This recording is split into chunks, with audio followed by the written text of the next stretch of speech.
So, let's talk about something really strange happening in Sweden. It's a real paradox. Statistically speaking, life is in many ways safer than it's been for decades. And yet, if you ask people, they're more afraid than ever. How can both of those things be true at the same time? Well, let's dig in and find out. All right, so this is the big question we're tackling today. Is Sweden actually a more dangerous place now than it was, say, 40 years ago? To really get to the bottom of this, we can't just look at a spreadsheet.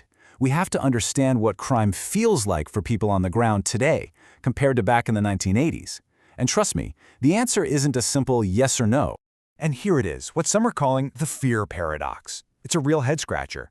On one side, you've got the feeling. About 35% of the population says they feel unsafe.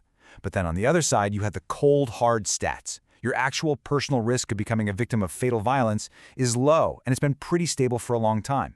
This huge gap between perception and reality is exactly what we need to unpack. Okay, so to really get this, we've got to take a step back in time. Let's compare the crime landscape then versus now. Whoa. Okay, now this chart tells a really fascinating story.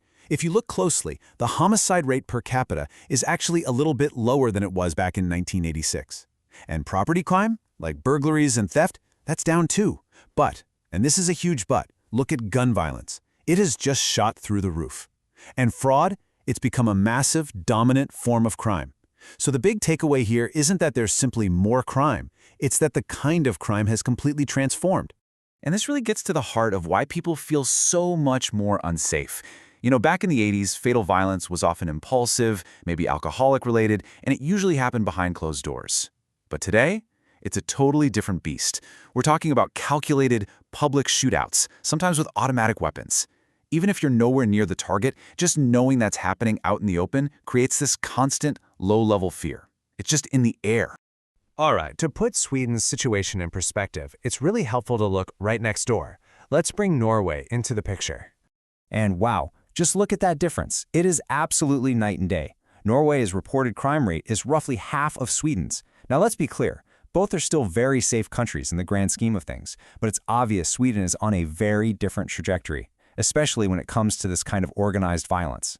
These numbers aren't just abstract data, they reflect a totally different reality for people living there. So the million-dollar question is, why? Why this huge gap? Well, when you start digging, a few key factors pop up. Things like integration and segregation. Analysis suggests Norway has handled that better. They also have more police officers for their population size. Then there's economic inequality, which is lower in Norway. And a really big one, Norway has focused a lot more on prevention, on stopping crime before it starts rather than just reacting with punishment. You put all of that together and yeah, you get a very different result. And this quote really just nails it. While Norway has pretty much always been a bit safer, the gap between the two countries has just widened dramatically over the last decade or so. And what's the main driver? Sweden's explosion in gang-related violence. Okay, so we see all this violence playing out on the streets. But what's paying for it all? Where is the money coming from? Well, that brings us to the real financial engine of modern crime in Sweden. You can forget about old-school bank robberies or stealing cars. That's small time now. The real cash cow today is digital fraud. We're talking about billions of kroner being siphoned away from regular people and businesses every single year. In a society like Sweden, where almost every transaction is digital, it's pretty much the perfect crime. And all that money, it flows straight into the pockets of criminal gangs. So here's the business model, laid out plain and simple. Step 1, it all starts with these invisible crimes, right? Phishing scams, fake invoices, you name it. Step 2, these scams rake in massive low-risk profits for the gangs. And then, step 3, that profit is used to buy the guns and pay for the very visible, very public violence that terrifies everybody. The link between that sketchy text message and a shooting on the evening news, it's a straight line. You have to understand, this is a huge paradigm shift. Back in the 80s, crime was often seen as a social problem, a symptom of something else going wrong in society. Not anymore. Today, it's being described as a professionalized industry, and all that digital fraud, that's its venture capital. It's the startup money that's funding this entire violent enterprise. So, given all this, what is the Swedish state doing about it? Let's take a look at their strategy. Well, the government is taking a much tougher line, a more punitive approach.